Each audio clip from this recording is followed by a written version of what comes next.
Hello, Legler here, and we're back today on F1 2020, and you can see here we're at Spain, Circuit de Barcelona-Catalunya, and we're here for round 6 of the XRS, or round 7, I believe, of the XRS season here, second season in XRS, and you can see we're out on the medium tire, but as we try and set our banker, we end up invalidating, which is not ideal, because we were only planning to do one lap on the mediums because we want to start on the mediums here at Spain.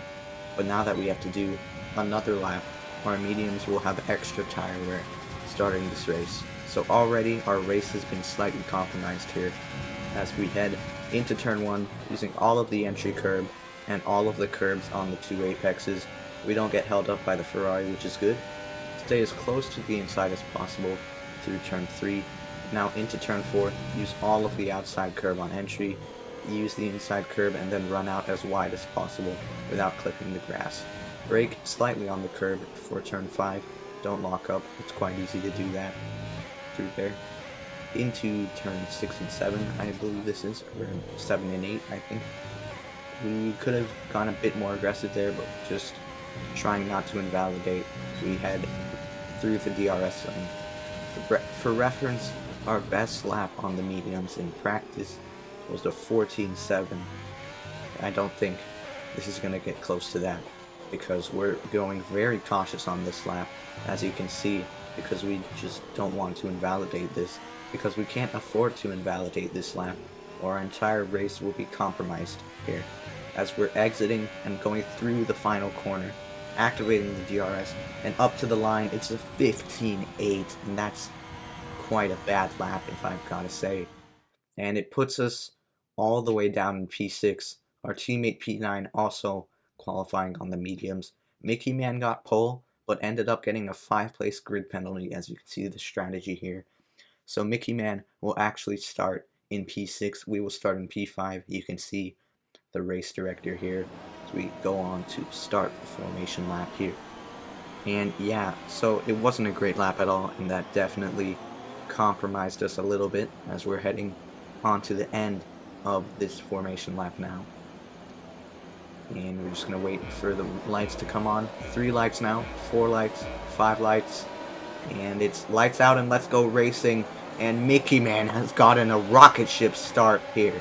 And someone's having a look down the inside of us. It's 3 wide going into turn 1. And we make slight contact under braking. The Ferrari's been spun round. We made slight contact with the Ferrari as well. So hopefully we don't have damage. Heading out of turn 3, you can see we don't have damage, luckily. And the Red Bull behind us, debuting here in Spain, had a look around the outside, wasn't able to make the move stick as we head out of turn 4 now. And into turn 5, Mickey Man with an absolute rocket ship start. It's all the way up from P6 to P3 already on the soft tire as we head through this little high speed chicane type corner and then into turn 9. Not flat out during the race, but easy flat in qualifying as we head now into turn 10 hairpin. Easy to lock up, but we don't do it on that occasion. So all of this outside curb. And heading through this sequence of corners, the dirty air is definitely going to affect us here. 9/10 is the gap to Mickey Man, as we already have our first warning in this race, which is unfortunate, so we're going to try and minimize the warnings from here on out. Exiting the chicane now and through the final corner. We're still within that 1 second window, which is crucial, because once the DRS gets activated, if we are able to stay within this 1 second, then he will be able to pull us along. Mickey Man ahead will be able to pull us along with the DRS here, which is going to be great for us. But you can see with the soft tire, Mickey Man is so much faster through the corners. We seem to be much faster on the straights though, so hopefully that will allow us to stay within 1 second. 7/10 is the gap to Mickey Man right now, and the focus is just to stay within this 1 second once the DRS gets enabled. But you can see the gap went up from 5/10 to 8/10 just on that acceleration zone, which just shows the advantage of the soft tire in the early stages of this race. So we head down this little straight and into the hairpin now. The gap is 7/10 as the safety car has been deployed. Someone's off the track. It's one of the Haas cars. It must be Brian then. And he's retired from this session. So that, well, it's made the fight against Haas a bit easier here, as we're looking to redeem ourselves from Monaco, and we didn't have much of a good result at Monaco, as Mickey Man has gone into the pit lane. He's gonna probably go onto the hard tire, but it's way too early to pit and expect those to make it to the end. So I doubt that's the right strategy call. But we stay out. A couple other guys on the mediums stay out. Formula 125, leading this race now, has stayed out. He has the fastest lap here. And as we're heading through turns 3, as I was saying, we didn't have much of a good result at Monaco, but we are just 43 points behind Haas, who are the constructors' leaders going into this race. So now with one Haas car out of this race, we're looking to maximize points, us and our teammate, both in the top 5 here.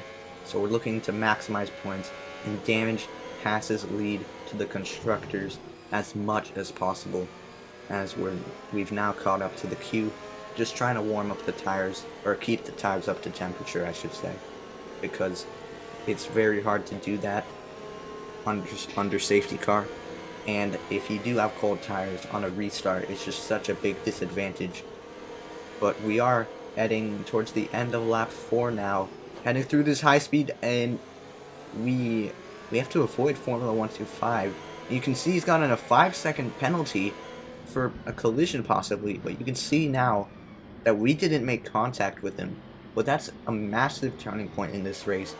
It's a very unfortunate penalty as we didn't make contact at all, but since he has not made his pit stop yet, Formula 125 will have to serve that in the pit lane. So we are the effective race leaders here. So we're heading out of the chicane now to restart this race, and we get a terrible restart. Tires must have been way too cold. We're going to use some of the battery here, but yeah, you can see the temperature screen. The tires were just freezing there. We weren't able to get them up to temperature. Heading into turn 1 now, and then into turn 2. The gap to Formula 125 is half a second, and he has that 5-second stop-go penalty that he has to serve. It's quite a ridiculous penalty, but there's nothing that he can do about it at this stage of the race. Heading out of turn 4 and into turn 5, we don't lock up on that occasion, which is good. And now exiting turn 5, the gap is still less than a second, and we want it to stay that way, but it's going to be very difficult to keep it that way with us being on the medium tire and Formula 125 being on the soft. So we nearly go out wide and get our second warning. Luckily we don't. Going into the hairpin now. 2 green sectors, which is to be expected. And now heading through this sequence of corners, still within that 1-second gap of Formula 125. And it does look like we will stay within that 1 second and have the slipstream down the main straight. No DRS yet, obviously, as we've just restarted this race. It should be enabled after we do this next lap, but we skip on to the end of lap 9 actually. Still within a second of Formula 125 here. Heading into the chicane, and now out of the chicane. And Formula 125 has gone into the pit lane here to box onto, I assume, the mediums, as if you do start on the soft, you'll most likely be doing the 2-stop strategy, which I doubt is optimal around Spain.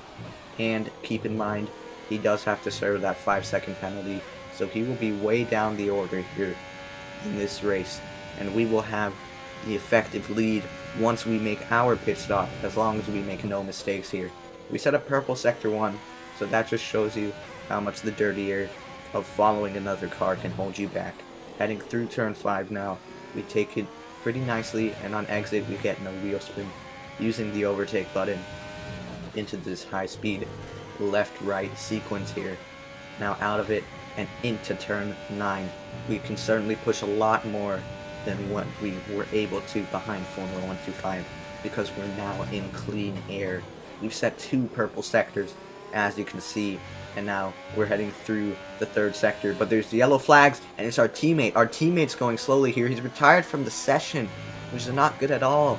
So that's compromised our constructors' fight against Haas. And now it's a one-car race for both teams here as we're heading out of the chicane, and the VSC has been deployed as we were about to cross the line to finish our fastest lap attempt.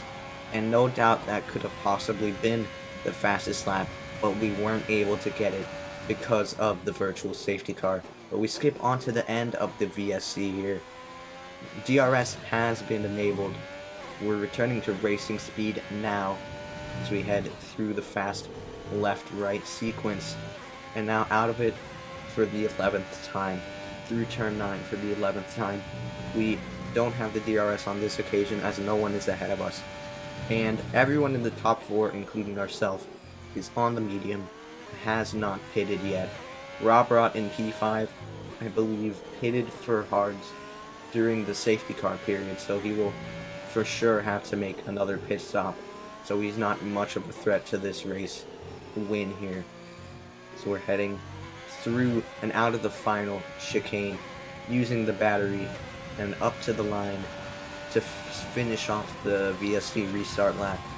It's obviously going to be much slower because of the VSC, but heading into turn 1, we're going to try and set a fastest lap, but I doubt we'll be able to because we used everything on that fastest lap attempt when the VSC did come out. So we're heading through turn 3, soon into turn 4, and it is a green first sector. We are a tenth up on our previous best lap, using the overtake on the exit of turn 4. Through turn 5, we take it pretty nicely. On the exit, there's no oversteer, which is good. Using the battery once again, now heading through this sequence of corners, we take it pretty decent, could have been a bit better. Through turn 9, now out of turn 9, no DRS, but we will use the ERS now into this hairpin. We set a purple second sector, exiting the hairpin to finish off this lap through sector 3. Through this sequence of corners, very easy to run out wide here, so you don't want to do that or else you will pick up a warning.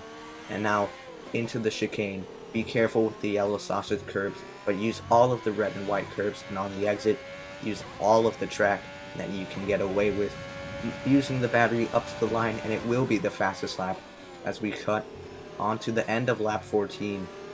And we decide to box this lap here, and we're going to take the pit entry pretty nicely. We don't speed in, and we push it pretty okay on that occasion. And we're here making our one and only pit stop, hopefully, in this race. You can see the pit crew are ready for us. We put on the hard compound of tires, 2.6 second pit stop, as we're now exiting the pit lane. Robert is ahead of us, as he did make his pit stop under safety car, but he will for sure have to make another one, so we don't have to worry too much about that. Behind us, we've got both Mercedes behind, one of them just 1.5 seconds behind, and the other 5.8 seconds behind, and that is Formula 125, 5.5 seconds behind. He was actually originally ahead of us, but because of that 5-second stop-go, he went way behind us in this race now. And he is on the medium, so he will have to make another pit stop in this race. So we head through the left-right once again, now heading through the fast right-hander of turn 9. Nearly flat, but we do have to lift still. Heading into the third sector now. It's a red sector 2, and now heading out of the hairpin and into this tricky sequence of corners. It's very easy to oversteer and lose control, but we don't do it on that occasion.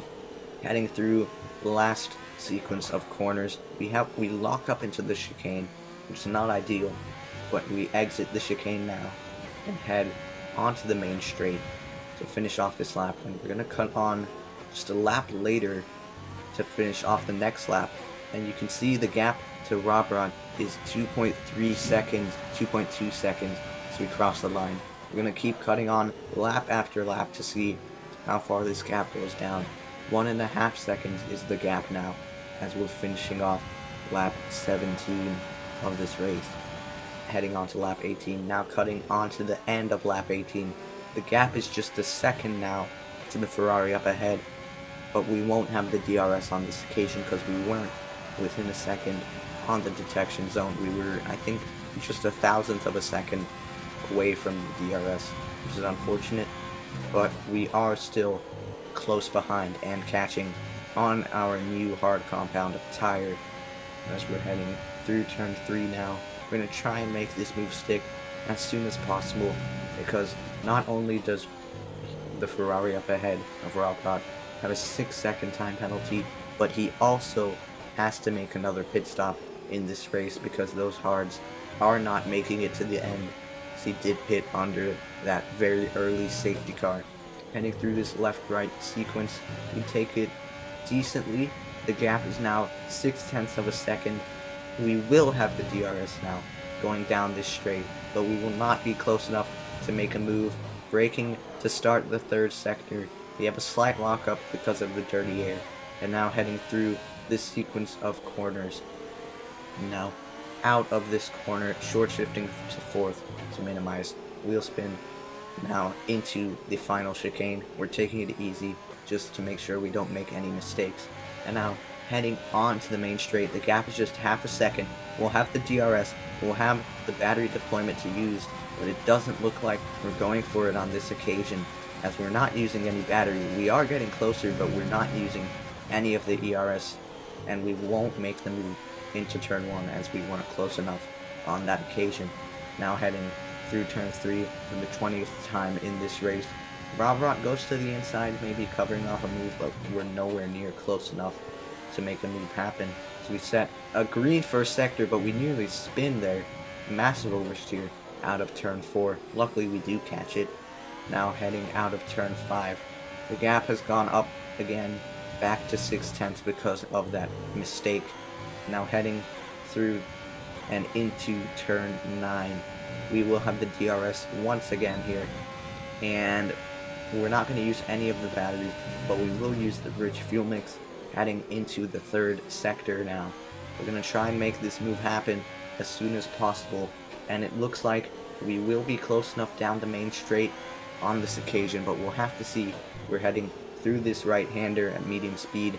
Rarot has a slight snap of oversteer, so slight mistake from him, maybe a bit under the pressure here. So we'll have the DRS now. We're using the battery deployment, but once again, it looks like we're not close enough to make this move happen, as the gap is half a second as we're about to enter turn 1, and we weren't close enough to make a move once again on that occasion.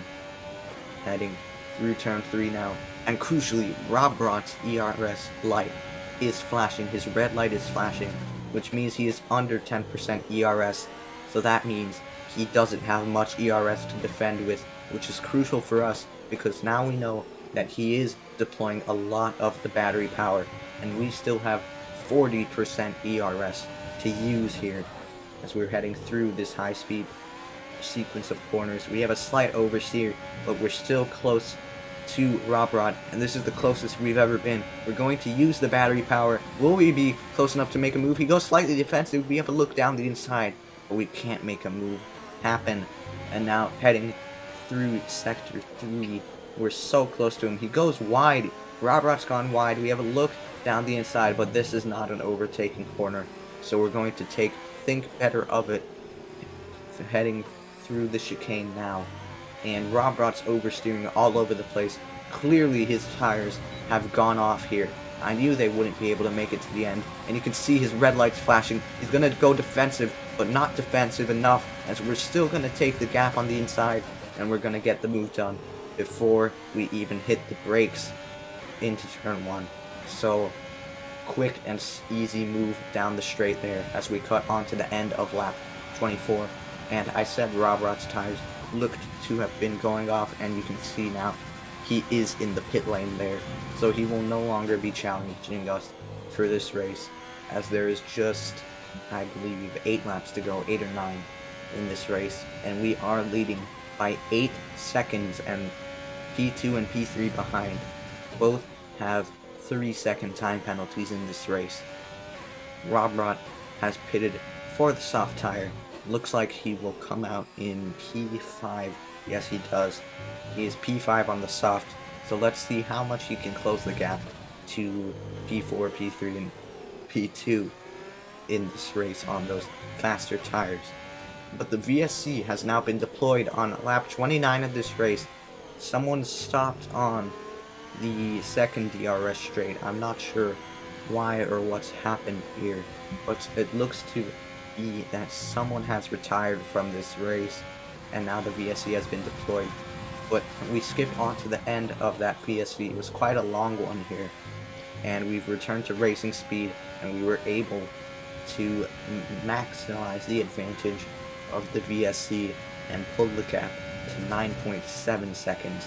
As we cut onto the end of lap 33, the final lap now, nothing else happened in this race really, as one of the Mercedes drivers sets the fastest lap. That's pretty much all that changed.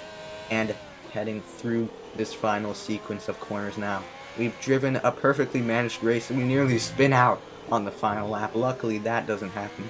Formula 125 steals the fastest lap from our teammate, but as we head through the final corner, Monaco was a bad race, but it is redemption day at Spain, and we claim our first victory in XRS, in Xbox Racing Series.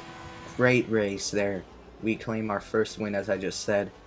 I'm pretty happy with that result. As you can see there, P1, get in there. Mr. Kirby is driver of the day, started P15 and went up all the way to P2, so solid race from him as well. And then XRS Gruncy, I believe that's his username, P3 on his debut. So great race from all three of these podium sitters. But for Mercedes, it has not been a great race at all. Quite down the order here. So that's going to give them the disadvantage out of this race in the constructors. As you can see, our teammate unfortunately DNF'd, but we were able to make the most out of it as we got P1 to save our constructors race. But that's going to be it for this video. If you did enjoy, make sure to like and subscribe, as I post F1 content Sundays, Tuesdays, and Thursdays 3 times per week. Thank you guys so much for watching, and I'll see you in the next one. Goodbye.